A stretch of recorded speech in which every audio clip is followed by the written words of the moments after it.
तूने पुलिस की टोपी में 3 शेर देखे होंगे, मेरे में चौथा है यहाँ अपना माटी सटक ली है। हमारी यूनिवर्स सीरीज के वीडियोस पर हमें आप तक आपका जबरदस्त प्यार और रिस्पांस मिला है, जिसके लिए आपका तहे दिल से धन्यवाद। ये यूनिवर्स सीरीज की 4th वीडियो है, जिसमें हम बात करने वाले कॉप यूनिवर्स या India one of the most commercially successful universe की, जिसे Rohit Shetty India first universe भी कहते हैं, जो 2021 में 43 मिलियन के बजट में 110 मिलियन का मैसिव कलेक्शन करने वाली पहली मोस्ट सक्सेसफुल इंडियन यूनिवर्स भी थी। एक ऐसी यूनिवर्स जो सिर्फ फिल्मों तक सीमित नहीं रही, बल्कि इसमें 5 फिल्में, 3 एनिमेटेड सीरीज, 6-7 वीडियो गेम्स और एक वेब सीरीज भी शामिल होती है। जहाँ पुलिस वालों को अक्सर लोग और सिनेमा में मामू, ठुल्ला, घुसखोर और नकारा समझती आई थी, फिर पहली बार रोहित शेट्टी ने मुंबई अटैक्स में राकेश, मारिया, तुकाराम, मुंबले जैसे रियल लाइफ सुपर कॉप्स, जिन्होंने अजमल कसाब जैसे टेररिस्ट से खाली हाथ भिड़ गए थे, इनकी जिंदगी से इंस्पायर्ड होकर ये सीरीज बनाई और पुलिस को लेकर पब्लिक का पूरा परसेप्शन ही चेंज कर दिया। जहां आज लोग रीमेक्स का नाम सुनते ही मोए मोए करने लगते हैं, फिर इस सीरीज की 3 सबसे बड़ी फिल्में सिंघम, सिंघम रिटर्न और इवन सिम्बा भी रीमेक या एडेप्टेशन होने के बावजूद भी बॉक्स ऑफिस पर इतनी सक्सेसफुल कैसे रही, और क्या इस सीरीज की आने वाली फिल्में बुरी तरह से पिटने वाली है? Well, Dabangg, Rowdy Rathore, Shootout at Wadala, Force जैसे सुपरहिट कॉप बेस्ड फिल्में देने वाले डायरेक्टर्स और फिल्म मेकर्स कॉप यूनिवर्स क्यों नहीं बना पाए? जानते हैं आज इन सारे सवालों के जवाब, और कैसे कॉमेडी ड्रामा फिल्में डायरेक्ट करने वाले डायरेक्टर ने कॉप यूनिवर्स जैसी एक कॉमर्शियली सक्सेसफुल यूनिवर्स बना दी। इस वीडियो के बाद आपको रोहित शेट्टी कौन है, कैसे उन्होंने बॉलीवुड में अपनी पहचान बनाई, और रीमेक्स फिल्मों से भी उन्होंने कॉप यूनिवर्स जैसी इतनी सक्सेसफुल यूनिवर्स कैसे बना दी, और उनके फ्यूचर में और कौन कौन सी फिल्में आने वाली है, सब कुछ डिटेल में जानने को मिलेगा। ये यूनिवर्स सीरीज की एक कंप्लीट वीडियो है, तो इसे एंड तक जरूर देखना। और आपसे एक छोटी सी रिक्वेस्ट है कि इस तरह की वीडियोस बनाने में हमारा काफी टाइम, रिसर्च और पैसा जाता है, तो वीडियो को एक लाइक जरूर कर देना। एक टाइम पर जहाँ गंगा जल, अब तक 56, खाकी मोहरा जैसी वन ऑफ द बेस्ट फिल्मों में ईमानदार पुलिस को बेबस, लाचार सिस्टम की कठपुतली दिखाया जाता था, या फिर घुसखोर नेता लोगों की चाटने वाला कुत्ता। लेकिन पहली बार रोहित शेट्टी ने अपने यूनिवर्स में पुलिस को फुल ऑन पावर दिया। मतलब रोहित शेट्टी की पुलिस एकदम रियल टाइम पर जस्टिस करने लगी। इसके लिए रोहित शेट्टी को काफी ट्रोल भी किया गया, बट इसी बात ने ऑडियंस का पूरा ध्यान रोहित शेट्टी की मसीहा बनी पुलिस वाली फिल्मों की तरफ खींचा। मतलब 90s की फिल्मों में जब भी पुलिस को बेबस और लाचार दिखाया जाता था, तो हम टीवी और थिएटर में चाहते थे कि भाई पुलिस विलन की पुंगी बजा दे। और सनी देओल की इंडियन में 10 मिनट का वो सीन जिसमें सनी देओल करप्ट मिनिस्टर्स की कहके लेते हैं, पब्लिक को काफी ज्यादा पसंद आता है। और इसी सेंटीमेंट को ध्यान में रखकर रोहित शेट्टी ने कॉप यूनिवर्स के पुलिस वालों को सुपर कॉप बना दिया, जो कि कमजोर और लाचार नहीं, बल्कि विलन से भी ज्यादा पावरफुल और खुद ही में कोर्ट, जज और कानून भी होती है। वेल, इस वीडियो को भी हमने 3 पार्ट्स में डिवाइड किया है। First, who is Rohit Shetty और कैसे इन्होंने रीमेक से भी कॉप यूनिवर्स बना दी। सेकंड, कॉप यूनिवर्स की शुरुआत कैसे हुई और इसके सारे कैरेक्टर्स का एक दूसरे से क्या कनेक्शन है। एंड थर्ड, कॉप यूनिवर्स की और कौन कौन सी फिल्में आने वाली हैं। So who is Rohit Shetty? बात करें बॉलीवुड के one of the most successful director की, तो भाई 49 साल के रोहित शेट्टी काफी मिडिल क्लास फैमिली से आते हैं, लेकिन इनके पेरेंट्स हमेशा से फिल्मी दुनिया से जुड़े रहे। खासकर इनके फादर एमबी शेट्टी, जिन्हें आपने कई सारी फिल्मों में भी देखा होगा। ये एक एक्टर, स्टंटमैन और एक्शन कोरियोग्राफर भी थे। लेकिन जब रोहित 8-9 साल के थे, तो इनकी पापा की डेथ हो जाती है, और 14 साल की एज में डिसाइड कर लेते हैं कि भैया अपने को डायरेक्टर ही बनना है, और उन्हें एज ए असिस्टेंट डायरेक्टर काम करने का मौका मिलता है अजय देवगन की फिल्म फूल और कांटों से। 13-14 साल तक एज ए असिस्टेंट डायरेक्टर के तौर पर काम करने के बाद अजय देवगन के साथ ही ये फिल्म लाते हैं जमीन, जो कि बॉक्स ऑफिस पर इतनी गंदी पिटती है कि इंडस्ट्री में लोग रोहित शेट्टी के साथ काम करने से कतराने लगते हैं। लेकिन इनकी किस्मत पलटी मारती है 2006 में, जब इनकी गोलमाल आई। 15 करोड़ की इस फिल्म ने 45 करोड़ का धांसू बिजनेस किया, और एक कॉमेडी जॉनर फिल्म से रोहित शेट्टी और अजय देवगन की बॉन्डिंग और अच्छी हो गई। 2006 से 8 तक इन्होंने 2 और फिल्मों में एज अ डायरेक्टर काम किया, एक संडे तो दूसरी गोलमाल रिटर्न। जहां संडे एवरेज रही, तो 25 करोड़ के गोलमाल ने 80 करोड़ का मैसिव कलेक्शन किया। रोहित शेट्टी ने कभी भी अपनी फिल्मों को हिट बनाने के लिए खूंखार वायलेंस या न्यूडिटी का सहारा नहीं लिया, क्योंकि इन भाई साहब का कहना है कि फिल्में तभी ब्लॉकबस्टर होती है जब उसे फैमिलीज देखने आती है, और इनका मानना है कि भैया सक्सेस के लिए मोटिवेशन से भी ज्यादा डिसिप्लिन और कंसिस्टेंसी रिक्वायर्ड होती है। तो अगर आप चाहो तो इनकी बियर बाइसेप्स के चैनल पे एक जबरदस्त सा पॉडकास्ट अवेलेबल है, जिसे जाकर आप देख सकते हो। रोहित शेट्टी ने कभी भी ब्रेक नहीं लिया। 2009 में ये लाते हैं ऑल द बेस्ट, जो कि मराठी ड्रामा से इंस्पायर्ड थी। 2010 में आती है इनकी गोलमाल 3। अजय देवगन रोहित शेट्टी के लिए उतने ही लकी साबित होते हैं जितने रोहित शेट्टी अजय देवगन के लिए। और 2011 में इन दोनों की करियर की सबसे बड़ी फिल्म आती है सिंघम, जो कि सूर्या के सिंघम की कॉपी थी, और 40 करोड़ की इस फिल्म ने 150 करोड़ का धुआंधार कलेक्शन किया था।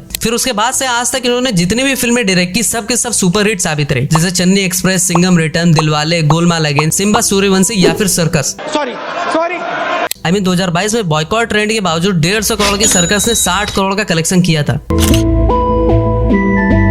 वेल, जैसा कि हमने आपको पहले भी बताया कि पुलिस और बेस्ड फिल्में तो कई सारे आई, लेकिन कॉप यूनिवर्स बनाने का प्लान अपने रोहित शेट्टी के पास सिंघम अगेन के टाइम पर ही आ गया था, और उसके बाद की सारी फिल्में इन्होंने इस यूनिवर्स को ध्यान में रखकर ही लिखी थी। सिंघम 1 की स्टोरी में हमें दिखाया जाता है कि ऑनेस्ट इंस्पेक्टर राकेश कदम इस यूनिवर्स के पहले और सबसे हरामी विलन जयकांत सिकरे द्वारा लगाए गए करप्शन के चार्जेस की वजह से मारे जाते हैं। फिर कहानी में गोवा महाराष्ट्र बॉर्डर के पास के गाँव शिवगढ़ लाती है, जहाँ इस यूनिवर्स का आयरन मैन यानी अपने सिंघम की एंट्री होती है, जो कि बिना चार्जशीट फाइल किए ही वहाँ के लोगों के सारे मसले यूं ही सुलझा देता है, जिस वजह से वहाँ के लोग सिंघम की काफी रिस्पेक्ट भी करते हैं। सब कुछ मस्त चलते रहता है, तभी पहली बार सिंघम का जयकांत सिकरे से पाला पड़ता है। दरअसल जयकांत को एक मर्डर के चार्जेस की वजह से इस कंडीशनल बेल मिली रहती है और उसे शिवगढ़ साइन करने के लिए आना होता है, लेकिन वो अपने चुन्नू मुन्नू गुंडुओं को वहाँ भेज देता है। लेकिन सिंघम को तो जयकांत सिकरे से ही मिलना होता है। फिर जयकांत सिकरे अपनी पूरी फौज लेकर शिवगढ़ आता है और सिंघम को डराने की पूरी कोशिश करता है। ये सब सुनकर गांव के सारे लोग सरिया हथौड़ा लेकर जयकांत सिकरे को चारों तरफ से घेर लेते हैं और उसकी फटके हाथ में आ जाती है। तब तो वो चला जाता है, लेकिन सिंघम का ट्रांसफर अपने एरिया गोवा में करवाता है। लेकिन वो सिंघम का घंटा भी कुछ उखाड़ नहीं पाता है। 40 करोड़ के सिंघम 150 करोड़ का मैसिव कलेक्शन करती है और मुझे लगता है कि प्रकाश राज इस यूनिवर्स के अब तक के सबसे बेस्ट विलन साबित होते हैं। और खासकर उनका वो डायलॉग जैसे चीटिंग करता है तू, वेलकम टू गोवा सिंघम, काफी फेमस होता है। 2014 में इस यूनिवर्स का दूसरा डोज आता है सिंघम अगेन। इस बार अपने सिंघम भाव की पावर्स काफी बढ़ चुकी रहती है और वो डीसीपी बन चुके होते हैं, लेकिन उनका ट्रांसफर बंद नहीं होता और उन्हें मुंबई भेज दिया जाता है। कहने के लिए भैया ये सिंघम की सीक्वल होती है, लेकिन कहानी में काफी कुछ बदल जाता है। इवन सिंघम की हीरोइन काजल अग्रवाल को हटाकर करीना कपूर को ले लिया जाता है। एकदम इन्होंने वक्त बदल दिया, जज्बात बदल दिए, जिंदगी बदल दी। इस बार सिंघम की विलन जयकांत सिकरे से भी पावरफुल विलन अतापी बतापी बाबा सत्यराज चंदेर और पॉलिटिशियन प्रकाश राव से होती है। ये फिल्म भी मलयालम फिल्म एकलव्यन की रीमेक होती है, लेकिन कंटेंट में दम हो तो पब्लिक को रीमेक से घंटा फर्क नहीं पड़ता, खासकर अगर वो अजय देवगन की फिल्म हो तो। इस फिल्म में अपने अनुपम खेर, शिव राठौड़, दयानंद सेट्टी जैसे कई सारे एक्टर्स होते हैं, लेकिन सबसे अननोटिस कैरेक्टर होता है पंकज त्रिपाठी का एज अल्ताफ। वैसे आपने इस फिल्म में पंकज त्रिपाठी को नोटिस किया था या नहीं, जरूर बताना। फिल्म का म्यूजिक, सिनेमेटोग्राफी और काफी सारे धांसू डायलॉग्स होते हैं। और जहाँ रियल लाइफ में योगी जी तो रियल लाइफ में रोहित शेट्टी गाड़ियां पलटने का जिम्मा लेते हैं। जोक मारा। इस बार अपना Singham on the spot justice नहीं करता, बल्कि अतापी बतापी यानी बाबा और राव के बुंड में 2-2 गोलियां मार के उन्हें जेल भेज देते हैं। फिल्म में सिंघम का पंजा हुआ सारे पुलिस वालों को शर्ट उतारकर सिंघम के सपोर्ट में उतर जाने वाला सीन काफी फेमस होता है और 70 करोड़ की फिल्म 219 करोड़ से भी ज्यादा कलेक्शन करके सुपर हिट साबित रहती है। फिर ठीक 4 साल बाद 2018 में इस सीरीज की एक और फिल्म आती है सिम्बा, जो कि अगेन तेलुगु फिल्म टेम्पर की रीमेक होती है। And guess what, Rohit Shetty इस फिल्म की राइट खरीदने सिर्फ 2.5 करोड़ में और 80 करोड़ की फिल्म 400 करोड़ से भी ज्यादा कलेक्शन करके जाती है।